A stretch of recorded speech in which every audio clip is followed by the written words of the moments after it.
A'udhu billahi minash shaitanir rajim. Bismillahir Rahmanir Rahim. Welcome students. In today's mammalogy class, we are going to talk about bats. अच्छा, bats जो है, these are the only mammals that can truly fly. आपके जहन में आएगा कि squirrels भी तो fly कर सकते हैं, लेकिन squirrels fly नहीं करते, वो glide कर सकते हैं. Bats are the only mammals जो कि truly fly कर सकते हैं. ठीक है, और इस फ्लाइंग एबिलिटी की वजह से it is one of the most successful mammal group. और अगर हम इन टर्म्स ऑफ स्पीशी देखें तो it is the second numerous group of mammals. अच्छा, बेट्स का जो साइज है ये एनॉर्मसली वेरी करता है. इसका क्या मतलब है? अगर साइज को हम देखें बेट्स में तो इनका साइज जो है 5 इंचेस से लेके 6 फीट तक जा सकता है. 5 inches in case of tiny hog-nosed bat, or 6 feet in case of large flying foxes. As you can see in this figure, this one is the tiny hog-nosed bat, whereas ये जो है ये flying fox है. अच्छा, bets कहां पर रहते हैं? So bats are cosmopolitan distribution. ठीक है, they are worldwide in distribution except in oceans, the highest mountains in polar areas. इन जगहों पे ये नहीं पाए जाते, बाकी पूरी दुनिया में ये पाए जा सकते हैं. ठीक है, इस फिगर में जो रेड में आपको नजर आ रहा है ये बेट की ज्योग्राफिकल डिस्ट्रीब्यूशन को शो करता है. अच्छा, हैबिटेट इनका क्या है? आप लोगों ने सुना होगा, हमारे जहन में जब हम बेट्स की बात करते हैं तो डायरेक्टली केव्स, रूस्टिंग, ये टर्म्स हमारे जहन में आ जाते हैं.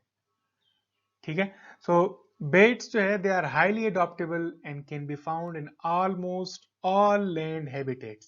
सिर्फ केव्स नहीं, ऑलमोस्ट ऑल लैंड हैबिटेट्स में ये पाए जा सकते हैं. ठीक है, they typically will reside in caves.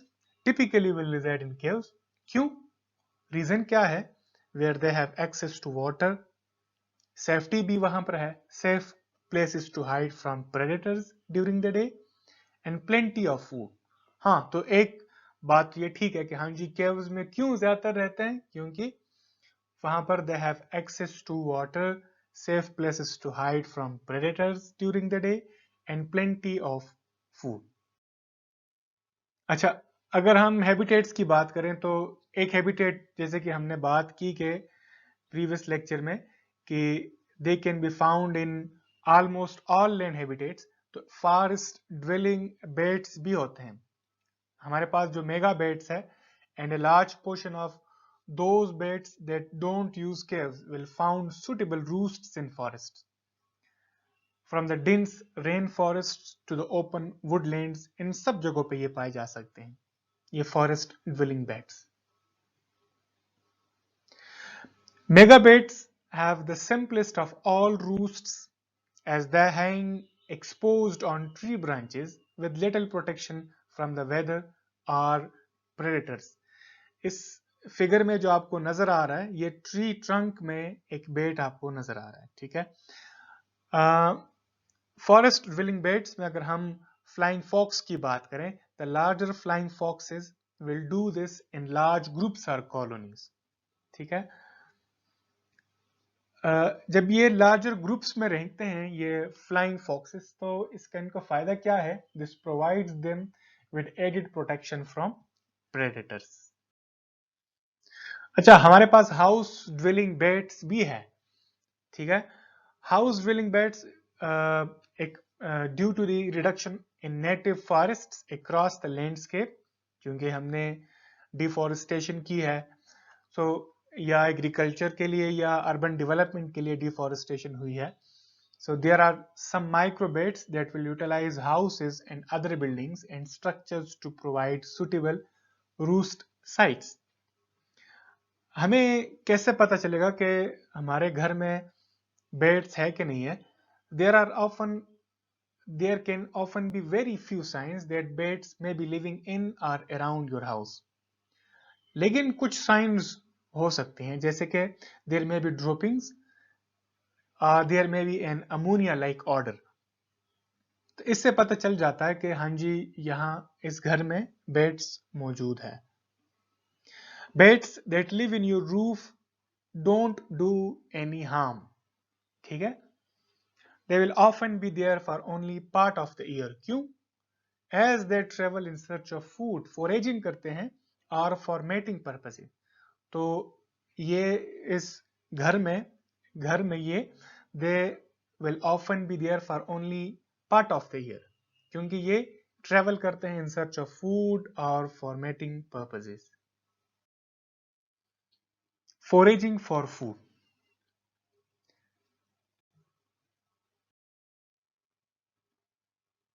Foraging for food में हम पहले मेगाबेट्स की बात करते हैं कि मेगाबेट्स में हमारे पास ये फ्लाइंग फॉक्सेस है। They have a highly adopted palate and tongue that enables them to only eat the bits of food they need to survive, the juice and pollen. So they have a highly adopted palate and tongue.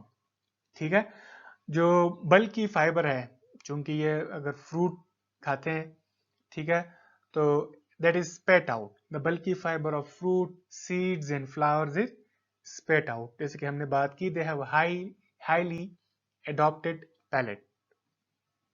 अच्छा, अब ये जो बल्की fibre को स्पेट out करते हैं, इसका इनको फायदा क्या है? This enables these flying fox to maintain flight without the excess weight.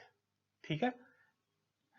अच्छा, अगर excuse me, this is also why flying foxes are great pollinators. क्यों pollinators क्यों है? क्योंकि हमने यहाँ पर बात की कि बल्कि fibre of fruit, seeds and flowers spat out, तो इसी वजह से they are great pollinators and spreaders of seeds in rain and woodland forests. Flying fox's digestive tract has the fastest known gut transit of any mammal known.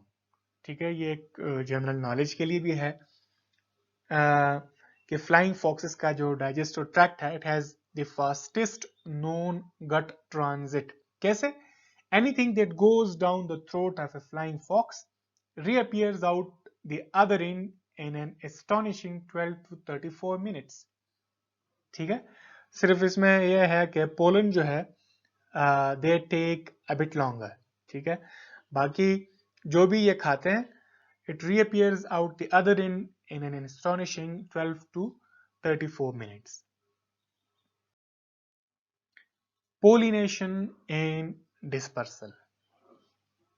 के birds का pollination और dispersal of seeds में क्या role है? Pollination and dispersal. Megabirds जो है, ये एक वाइटल रोल प्ले करते हैं इन दी रीजनरेशन ऑफ फॉरेस्ट्स. कैसे? चूंकि इनकी जो फीडिंग हैबिट है दैट इज नॉक्टर्नल, और इनकी जो फीडिंग रेंजेस है वो भी एक्सटेंसिव है. So due to their nocturnal feeding habits and extensive feeding ranges, megabats are able to pollinate tree species which are only receptive at night. ठीक है, ये तो पोलिनेशन की बात हो गई. डिस्पर्सल ऑफ सीड ये कैसे करते हैं? डिस्पर्सल ऑफ सीड्स बाय मेगाबेट्स में happen in one of three ways. कैसे? एक जगह से ये फूड खा लेते हैं. फ्रूट में be taken from a tree, consumed elsewhere, and large seeds spat out, जैसे कि हमने प्रीवियस स्लाइड में बात की कि ये सीड्स को बल्कि फाइबर को स्पेट आउट करते हैं. So large seeds spat out some distance from their origin. एक तो ये तरीका है, इस तरीके से ये डिस्पर्सल ऑफ सीड करते हैं. दूसरा क्या है? फ्रूट में be taken away and dropped during transport. ऐसा भी हो सकता है, पॉसिबल है. थर्ड वे जो है, fruit may be taken and eaten on site but small seeds excreted elsewhere. ठीक है, फूड एक जगह पे खा लेते हैं और एक्सक्रीशन कहीं और कर लेते हैं तो उसमें वो स्मॉल सीड्स एक्सक्रीट हो जा सकती हैं, तो इसी तरीके से वो सीड डिस्पर्स हो जाता है। अच्छा, due to their ability to carry large fruit and move it over considerable distances, megabats are responsible for maintaining genetic diversity amongst remnant patches of forest. क्योंकि ये तो लार्ज बेड्स है, मेगा बेड्स की हम बात कर रहे हैं, और ये लार्ज फ्रूट को भी कैरी कर सकते हैं, so they are responsible for maintaining genetic diversity of forest. लेकिन एक बात है कि जैसे हम डिफॉरेस्टेशन कर रहे हैं, as tree clearing increases, so does the importance of protecting all species of megabat. Microbats की बात कर लेते हैं। अच्छा, माइक्रोबेट्स जो है they are predominantly insectivorous, they eat insects including beetles, moths, mosquitoes, grasshoppers and ground based insects such as cockroaches, centipedes and caterpillars etc. ठीक है, तो ये प्रीडोमिनेंटली इंसेक्टिवोरस है। एक स्पीशी ऑस्ट्रेलियन स्पीशी है माइक्रोबेट्स की, जिसको गोस्ट बेट भी कहते हैं। वो क्या खाता है? It eat frogs, birds, lizards और दूसरे स्मॉल मैमल्स को ये खाता है, ऑस्ट्रेलियन स्पीशी। एक ऑस्ट्रेलियन स्पीशी है जिसको हम गोस्ट बेट कहते हैं, है माइक्रोबेट, लेकिन वो किस पे फीड करता है? फ्रॉग्स, बर्ड्स, लिजर्ड्स और दूसरे स्मॉल मैमल्स पे। अच्छा, सारे जो माइक्रोबेट्स है, वेदर वो इंसेक्टिवोरस हो या दूसरे जो मैमल्स खाते हैं, स्मॉल मैमल्स या frogs, birds, lizard etcetera, they use echolocation to hunt and capture their prey. अच्छा, इंसेक्टिवोरस बेट्स की अगर हम बात करें, so they will eat around 50 to 75% of their body weight each night, क्योंकि ये नॉक्टर्नल है। समटाइम ये जो रेंज है कितना हो सकता है? This can be as much as 1200 mosquitoes every hour. ठीक है, इस एबिलिटी की वजह से microbeads are extremely important for keeping insect populations under control. आजकल भी लोकस्ट के अटैक्स बहुत ही ज्यादा है पाकिस्तान के बलूचिस्तान प्रोविंस, खैबर पख्तूनख्वा और पंजाब में। शायद आप लोगों ने देखा सुना होगा, लोकस्ट के अटैक की वजह से फसलों को काफी नुकसान पहुंचा है। सो माइक्रोबेट्स जो है ये उनको कंट्रोल कर सकते हैं। They can be use to control these locusts. अच्छा, ये जो फिगर्स है उसमें आपको बेट्स नजर आ रहे हैं जो कि डिफरेंट टाइप्स ऑफ इंसेक्ट्स को खा रहे हैं। ठीक है,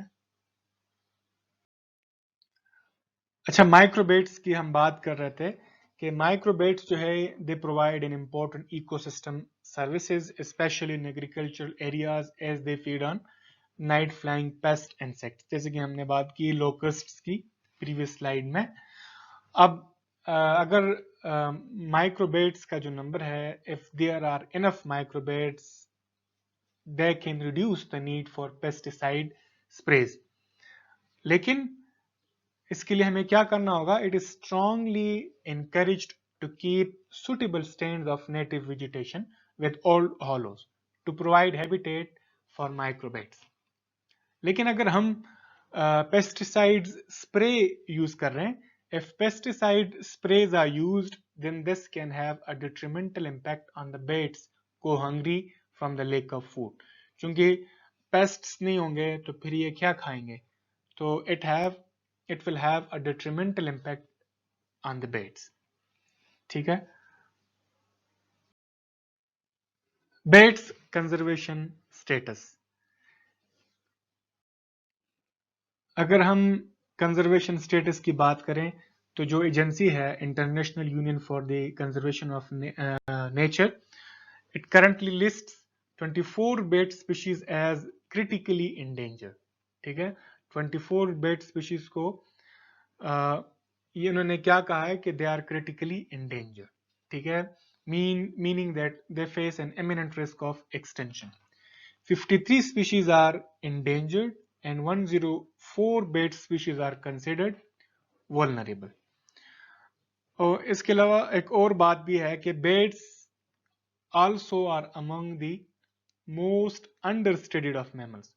हमें पता भी नहीं चलता कि ये जो नंबर उन्होंने दिया है कि 24 बेट स्पीशीज जो है ये क्रिटिकली इंडेंजर्ड है और 53 इंडेंजर्ड है, बाकी का क्या हाल है।